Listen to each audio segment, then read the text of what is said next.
Hey everyone! If you're an e-commerce seller or an SMB importer, you already know that sourcing amazing products is really only half the battle. The actual challenge, getting those goods across the globe safely, affordably, and on time.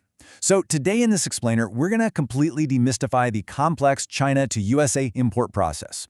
We're drawing on some incredible industry insights, guides, and real-world case studies from AEB Logistics to give you a concrete step-by-step workflow for your supply chain.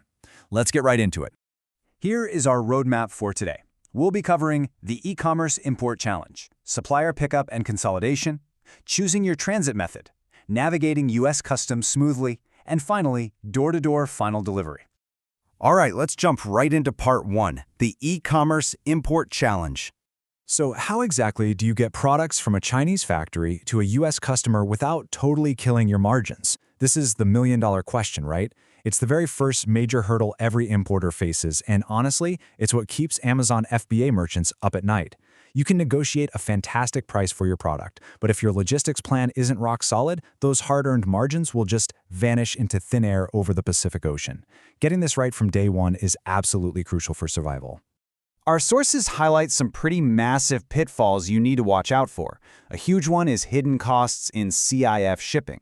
You think you've paid for the whole trip, only to get hit with surprise destination fees when the boat docks.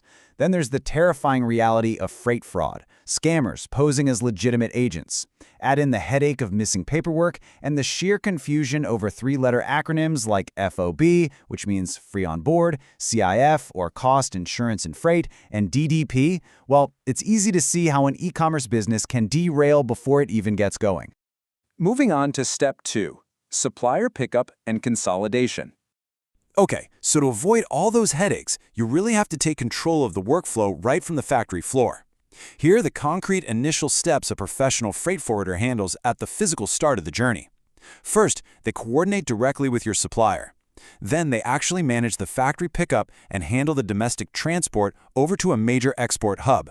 We're talking massive ports like Shenzhen, Shanghai, or Ningbo.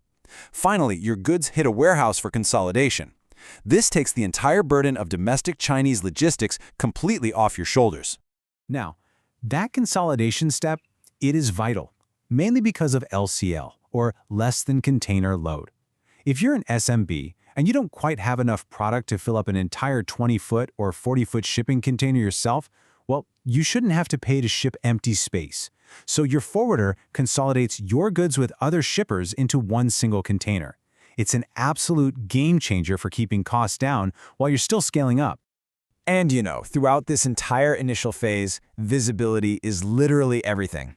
Using a freight forwarder equipped with live tracking technology means you are never left in the dark. Plus, it means you can obsessively refresh the tracking page 5 times a day. Hey, we won't judge.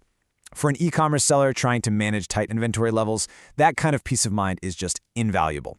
Which brings us to part 3, choosing your transit method. Once your goods are all packed up and consolidated at the port, you face a pivotal decision based on 2026 industry standards, sea versus air. Sea freight is undeniably your most cost-effective route, but it takes weeks. Air freight gets your products there in just days, but you're going to pay a much higher premium for it. You really have to look at your specific cargo here. If you're shipping heavy CNC machinery or super bulky exercise equipment, sea freight is definitely your answer.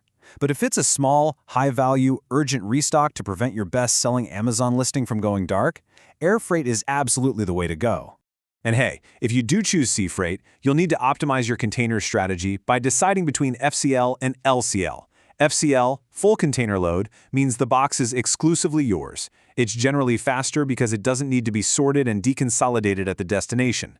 LCL, like we discussed a minute ago, is super cost-effective for smaller volumes, but it does require just a bit more processing time on both ends of the journey. All right, let's look at part 4, navigating U.S. customs smoothly. For a lot of new importers, actually clearing the U.S. border is the most terrifying phase, but understanding DDP shipping terms is your secret weapon here. DDP stands for Delivered Duty Paid. It is a highly sought-after strategy for e-commerce sellers because it offers a completely hands-off customs experience. Your logistics partner assumes all the responsibilities, all the risks, and all those tricky customs costs right up until the goods arrive at your final destination. It makes your final landed cost incredibly predictable. However, whether you use DDP or any other term, customs clearance requires absolute precision. You absolutely must have a complete commercial invoice and a perfectly aligned packing list. But most importantly, you need accurate HTS code classifications. That's the harmonized tariff schedule. If you classify a product incorrectly, oh man, you could be looking at massive border delays, huge unexpected duties, or even outright rejections. This is exactly why having a reliable customs brokerage partner double-checking your paperwork is totally non-negotiable. Finally, we hit part 5, door-to-door final delivery. So your product is officially on U.S. soil, but they don't just magically teleport to your warehouse. Let's walk through what that final timeline actually looks like.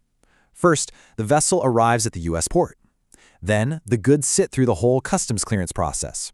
If you ship to LCL, that container then has to go to a facility for unloading and deconsolidation. And finally, your specific pallets are loaded onto a truck for inland delivery to your warehouse. Each one of these steps can take days, so planning for this final stretch is essential for keeping your inventory management on track. And you know, where that final truck is going matters immensely. Delivery to an Amazon FBA facility is a completely different beast than delivery to an independent SMB warehouse. FBA has notoriously strict labeling requirements, exact pallet dimensions, and they demand very specific delivery appointment scheduling. If your forwarder doesn't know the ins and outs of FBA rules, your shipment will literally be rejected at the Amazon gate. A standard SMB warehouse, on the other hand, usually has much more flexible standard receiving processes. Bring this all together. A reliable freight forwarder is basically the unsung hero of a successful e-commerce business. A trusted partner, like AEB Logistics, doesn't just move boxes around. They provide accurate, end-to-end target price quotes so you can actually budget effectively. They navigate all the legal complexities of FOB, CIF, and DDP that we talked about.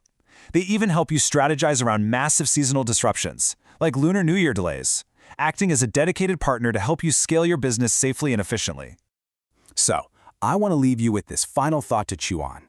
Take a really hard look at your current workflow. Are your shipping costs from China secretly eating into your hard-earned profit margins? Are you paying hidden fees or suffering from delays that were totally preventable? If you don't know the exact answer to those questions, it might just be time to audit your supply chain, compare your options, and seek a better, more transparent quote. Thank you so much for joining me for this explainer, and hey, here's to smarter, more profitable shipping.